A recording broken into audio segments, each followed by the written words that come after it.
মৃত্তিকা জীবন ও প্রকৃতি YouTube channel এবং ফেসবুক পেজ থেকে আমি তমাল আপনাদের স্বাগত জানাচ্ছি। আজকের পর্বে আপনাদের জন্য থাকছে ধান ক্ষেতের আগাছা কিভাবে দমন করবেন। আগাছা বিষয়ক বিস্তারিত এই ভিডিওটি দেখার জন্য আপনারা ফলো করুন আমাদের ফেসবুক পেজ মৃত্তিকা জীবন ও প্রকৃতি এবং মৃত্তিকা জীবন ও প্রকৃতি ইউটিউব চ্যানেলটি সাবস্ক্রাইব করুন। শুধু ধান ক্ষেত নয়, যে কোনো ফসলের প্রধান শত্রু হচ্ছে আগাছা, যা মাটির পুষ্টি, আলো, বাতাস, সেচের পানিতে ভাগ বসিয়ে ফসলের স্বাভাবিক বৃদ্ধি কমিয়ে দেয়, গাছকে পুষ্টিহীন ও দুর্বল করে ফেলে। ফলে গাছ এক পর্যায়ে হলুদ হয়ে যায়। এক্ষেত্রে ধান গাছের কুশির সংখ্যা কমিয়ে ফলন ব্যাপকভাবে হ্রাস করে বা কমিয়ে ফেলে। ধান ক্ষেতের আগাছা রোগ ও পোকামাকড়ের আশ্রয়স্থল হিসেবে কাজ করে এবং সামগ্রিক উৎপাদন খরচ বাড়ায়, আবার ফলনও কমিয়ে দেয়।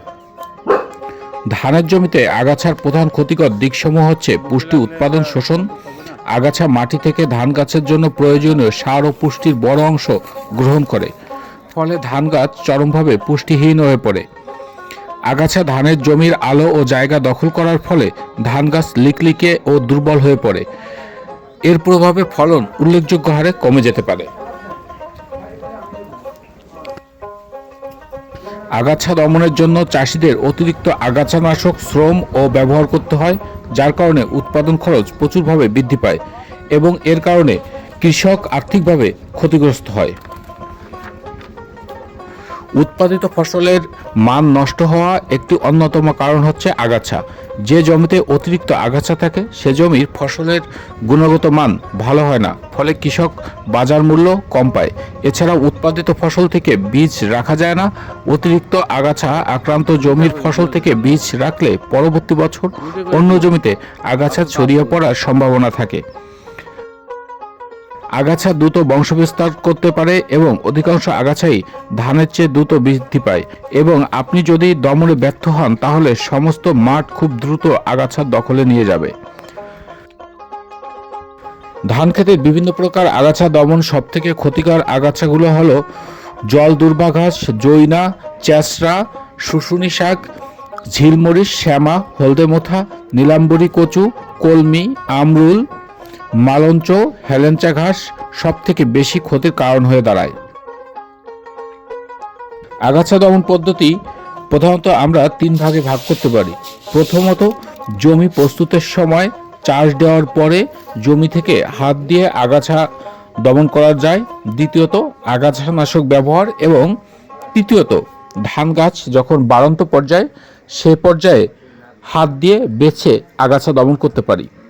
তবে এক্ষেত্রে প্রথম এবং তৃতীয় পদ্ধতি সবথেকে ভালো। আগাছানাশক ব্যবহারের চেয়ে আমরা যদি হাত দিয়ে দমন করতে পারি সেক্ষেত্রে ভালো হয়, কারণ আগাছানাশক ব্যবহারে জমির অনেক ক্ষতি হয়। আগাছার বিভিন্ন পর্যায়ে বিস্তার লাভ করে, প্রথমত বীজ থেকে, দ্বিতীয়ত আগাছার কর্তনের অংশ থেকে, এবং আগাছার গোড়ার যে টিউব বা গোড়া থেকে। এর ফলে আগাছা বিভিন্নভাবে দমন করা প্রয়োজন হতে পারে।